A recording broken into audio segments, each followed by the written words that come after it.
안녕하세요. 보험금 팔례방입니다.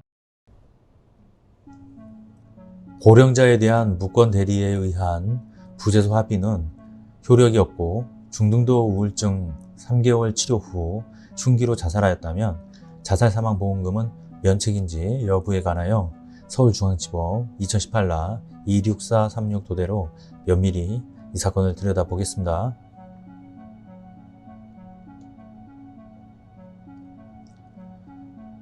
쟁점, 부재소 합의 여부. 쟁점 가, 무권 대리 여부.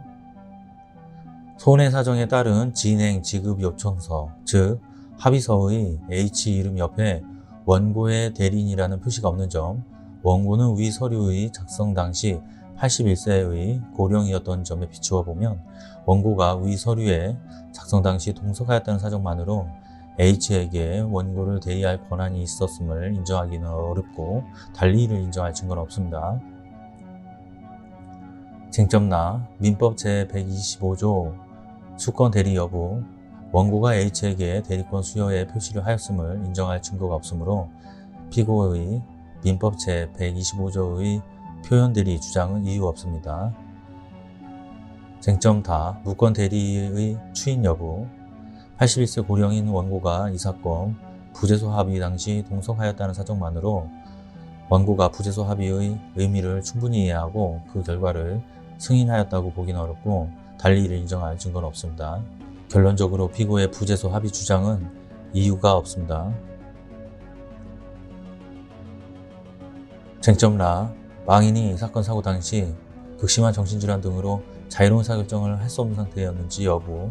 우리 대법원은 심신상실 등으로 자유로운 의사결정을 할 수 없는 상태에 대하여 자살자의 나이와 성행, 신체적 정신적 심리 상황, 정신질환의 발병 시기, 진행 경과와 정도, 구체적인 상태, 주의 상황, 자살자의 행태, 자살 행위의 시기 및 장소, 기타 자살의 동기, 원인, 경위, 언동, 방법, 태양 등을 종합적으로 고려하여 사망 간의 인과관계와 함께 수익자가 증명할 책임이 있다고 판시하고 있습니다.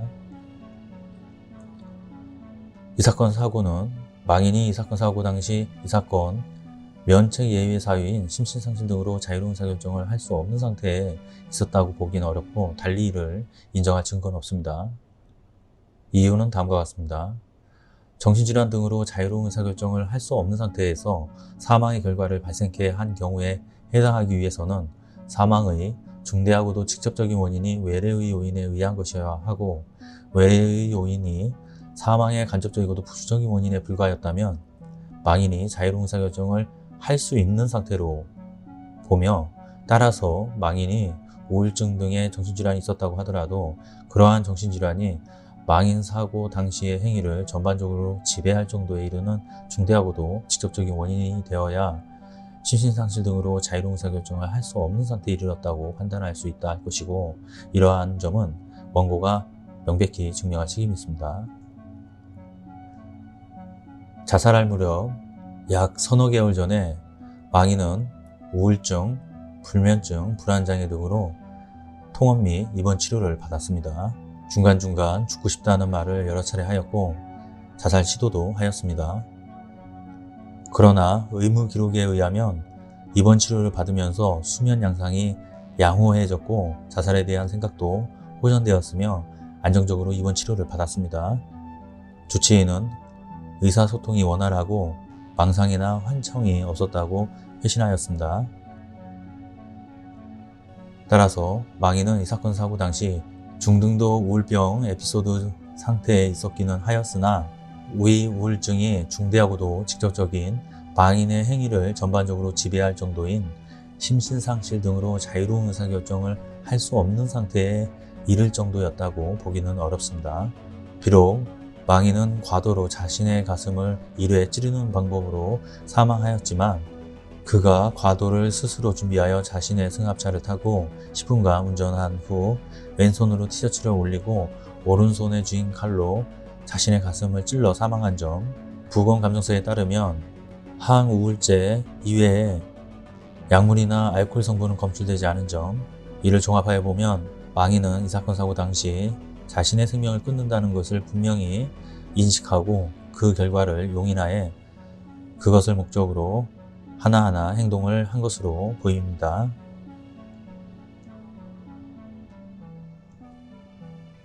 부친이 사망하고 모친마저 심장판막증으로 어려움을 겪자 공장 운영은 중단되었고, 이러한 상황에서 망인은 우울증으로 인해 극도로 불안한 심리 상태로 순식간에 자유로운 의사결정을 하지 못했고, 급박한 흥분이나 정신적 공황 상태를 일으켜 돌발 행동으로 자살한 것이라고 보기는 어렵고, 비교적 자유로운 의사로 자살을 선택한 것으로 보입니다. 비록 진료기록 감정서에는 정신질환으로 인하여 자유로운 의사결정을 할 수 없는 상태, 즉 사물을 변별할 능력이 없거나 의사를 결정할 능력이 없는 상태로 판단하였으나, 이는 사망 후 진료기록 등을 보고 추정적인 판단을 한 것으로서 망인을 직접 진료한 소견이 아닌 점에 비추어 그 신빙성은 없습니다. 따라서 보험자는 수익자에게 상해사망보험금을 지급할 책임이 없습니다. 판례지적 판결문을 보건대 원고가 고령이기는 하나 그가 부재소 합의 당시 동석하였는데 대리권 수여의 의사표시 또는 무권 대리에 대한 추인 등을 함에 있어서 이 시기에 치매가 있었다든가 구음장애가 심각하였다는 등의 장애 요소가 있었다는 특별한 사정이 존재하였음에 대하여 원고 측이 입증하지도 않았음에도 불구하고 당해 재판부는 단순히 원고가 고령이라는 이유로 위와 같은 납득할 수 없는 판시를 한 것으로 볼 수밖에 없으므로 원고와 피고 간의 부재소 합의는 적법하고 다른 쟁점을 살필 필요 없이 각하하여야 하며, 설령 위 부재소 합의가 부적법하다고 하더라도 망인의 정신과 입통원 치료기간이 3개월에 불과한 점, 과도를 사전에 준비하고 차량에 탑승하여 운전한 점, 주치의의 망인이 사망 당시 자유로운 의사결정을 할 수 없는 상태였을 것이라고 추정된다는 내용의 소견이 없는 점, 의무의력상 환청, 환각, 망상 등의 증상은 동반되지 않은 점, 부검 결과 알코올 등이 검출되지 않은 점 등으로 미루어 보아 망인이 자살을 결행할 시점에는 적어도 사물을 변별하는 능력을 갖추고 있었다고 봄이 상당하며, 사정이 이러하다면 비록 망인이 자살을 계획한 유서, 게시글, 문자 메시지 등 신변 정리를 한 정황 사실은 없거나 진료 기록을 감정한 감정이가 자유로운 의사결정을 할 수 없는 상태에서 자살하였다라는 소견이 있었다고 하여 달리 볼 여지가 없다고 할 것입니다. 마치겠습니다. 긴 시간 시청해 주신 점 고맙습니다.